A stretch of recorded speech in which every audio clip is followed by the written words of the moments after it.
Welcome to Meaningful Mornings.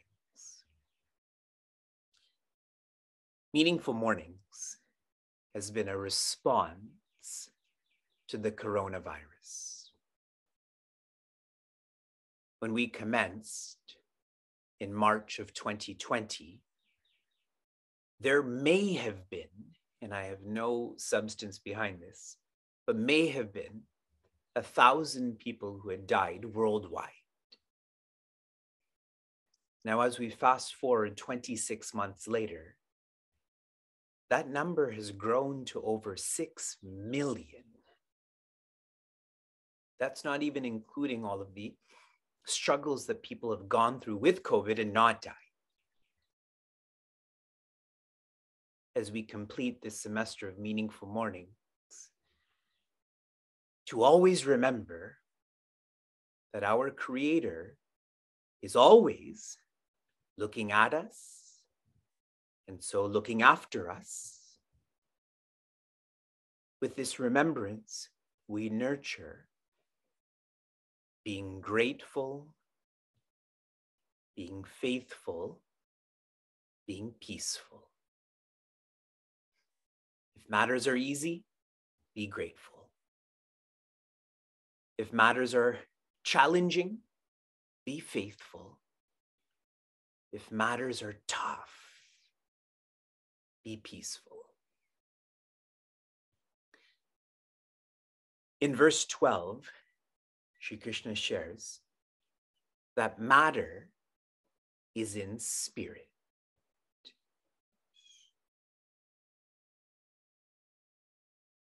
The philosophy behind this teaching is that there is only spirit. In Srimad Bhagavatam, there's a powerful teaching where Bhagavan Narayana shares with Bhagavan Brahma what Maya is. He shares, Maya is when the relative feels like it's the absolute. And then the factual absolute becomes as if non-existent, or in our case, non-important. So what is Maya? When we feel that matter is different than spirit, that matter is more important than spirit. In verse 13, Shri Krishna specifies those who live like this are struggling with moha. Moha is when Jagadishvara, the creator, is less important than the Jagat, which means creation. And this is even more deeply affected when Jagat is less important than the Jiva, that means the individuality. So what is moha? When I shift my living from the totality to the individuality. One gets stuck in their own head. When I was in university, I listened to a lot of music. That was the time when Napster was legal. Do you all remember that centuries ago? And so I would often ask my roommates, what songs do you like? I'll find them for you. And then I would ask them, why do you like these songs? And they would share, we just like these songs. And I would always psychoanalyze them, but these songs must remind you of this or take you over there. And they're like, stop talking. We just like the song. And now fast forward some years, in our home, there are times when there's a lot of noise and I am quiet. And Vyasa will say, Pittashi, how come you're quiet? Or Sheila will ask, how come you're quiet? Because I'm quiet.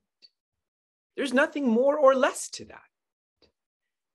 I'm sharing these personal experiences because we get stuck in our head that our emotions, our thoughts are so real, and they're just thoughts. We are para, which means consciousness.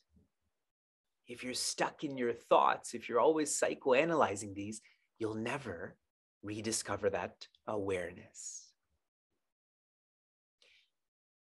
In verse 14, which we just explored, Daivi Hyesha Gunamayi.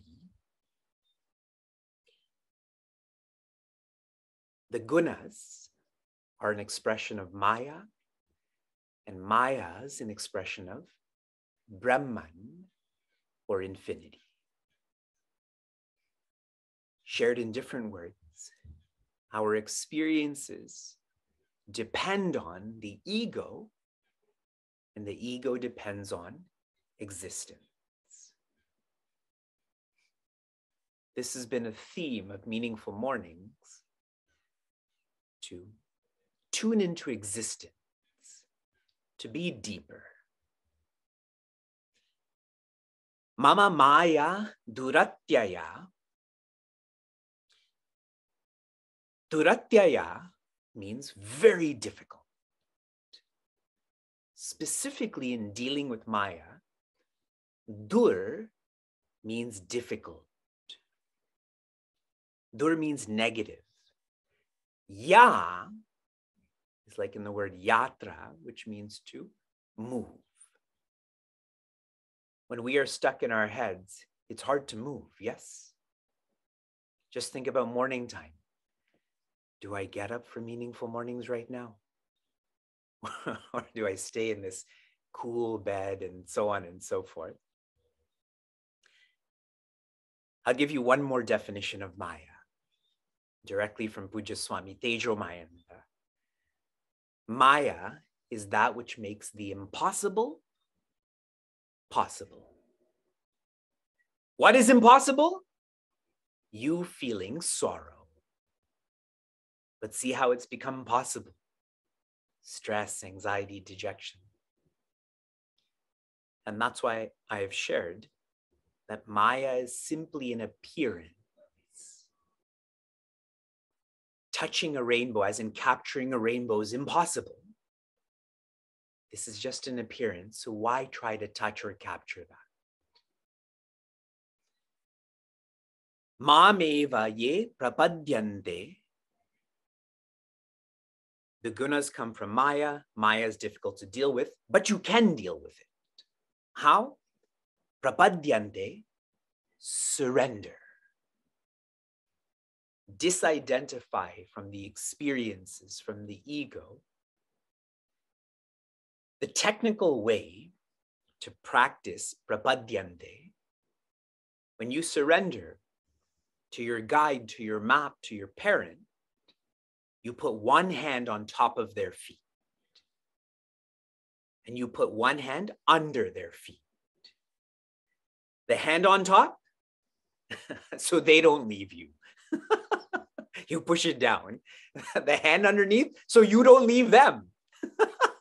They're stepping on your hand so you don't leave. There's such a trust in one's guide, in one's map, in one's parent.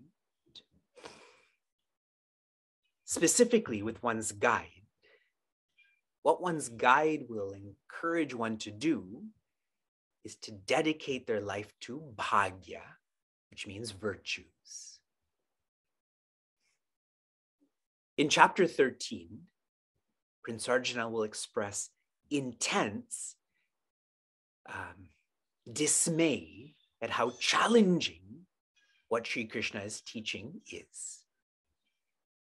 And Sri Krishna responds to this by sharing a series of 20 virtues. And he concludes saying, these virtues are jnana. You are getting lost in what jnana is. Jnana is virtues. The more bhagya you become, the more Bhagwan you become. Yes? And the 13th chapter, all the way to the end, is about Asi, who you are. Who are you? Ananda, or joy. Coming back to Maya, Maya is felt in our lives as moha, which means stress, bhaya, which means fear or anxiety, and shoka, which means sorrow. You are joy. It is impossible for you to feel otherwise, but if you are, it is because of Maya that's just an appearance. Be deeper. In the final part of this review, Mayam etam taranti te. Through such surrender, you can free yourself of this sorrow. You can rediscover joy. Yesterday, I talked about Bhagwan Vittala with his hands on his waist, sharing, you can deal with Maya. I also shared about if you're trained in commitment, Maya is visualized as the prostitute. Maya will leave you. There's one more visualization on this very famous and important verse. Maya is like a mesh. Imagine a fisher person has this mesh and they throw this mesh to catch fish. We are the fish. Who gets caught? All those who are far from that fisher person. Who doesn't get caught? All of those fish who are at the feet of that fisher person, correct? Those fish don't get caught. So the only way not to be caught, be at the feet of this trust triangle. Guide, map, parent. Prince Arjuna loves this. I feel we do too. But, that is emphasized in verse 15. Namam dushkritino mudaha prapadyante naradamaha mayaya apahritnyanaha asuram bhavamashitaha.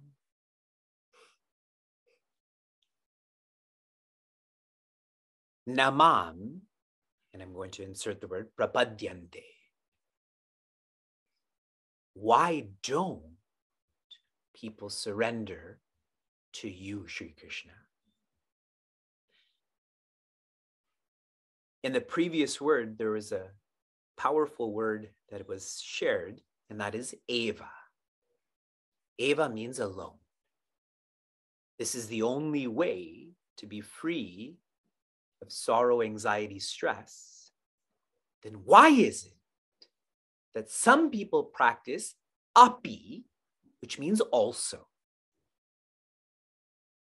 How come they feel that they could surrender to you and do this, this, and this? That's Prince Arjuna's confusion about himself. You're teaching me this. How come I'm not following through? And Shri Krishna then says, because of dushkritinaha, some people are selfish. Mudaha, some people are immoral. Naradamaha, and some people are vicious. Their nature, as in their relative nature, their personality, inhibits them from surrendering, from following through. Try to think of this in terms of harm. Those who are selfish, they engage in short-term harm. Those who are immoral, they engage in mid-term harm. Those who are vicious, they engage in long-term harm. They're harming their opportunity. I had heard yesterday that in 2020 in America, 45,000 people died due to guns. That's a surreal number. To me, naradamaha, that viciousness, that long-term harm, the shooter, the shot, the family, the society. Third quarter, mayaya aparitnyanaha, this maya takes away, stops people from jnana, which is them knowing their nature.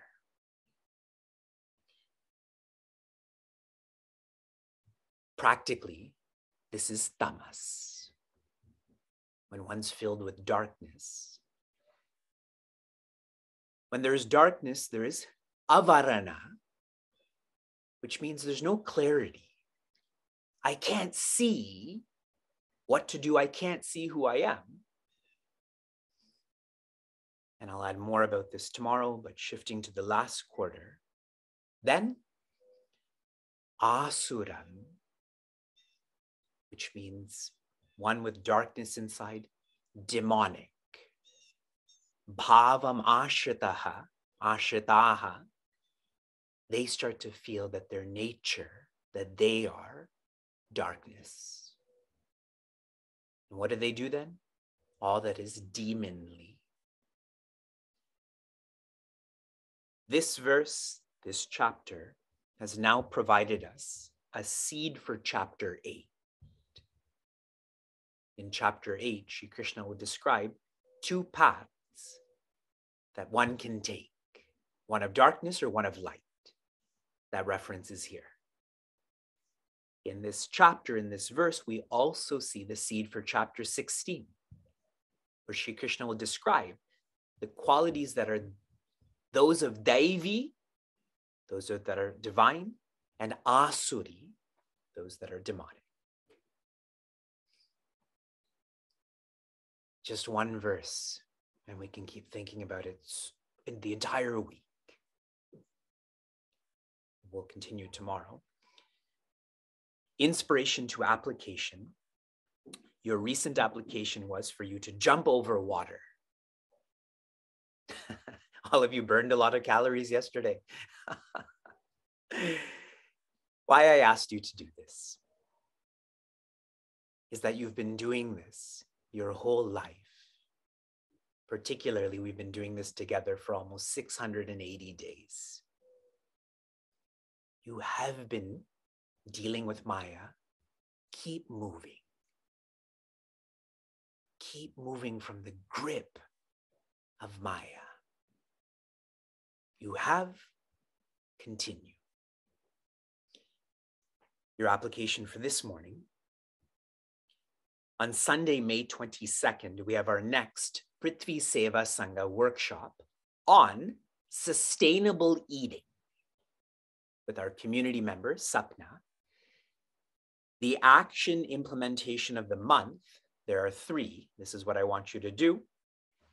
Reduce packaging, buy local, eat in season. The details for that are all over social media. Looking forward to our completing class tomorrow. Shanti, Shanti, Shantihi. Be safe, be sound, be serene, be joy.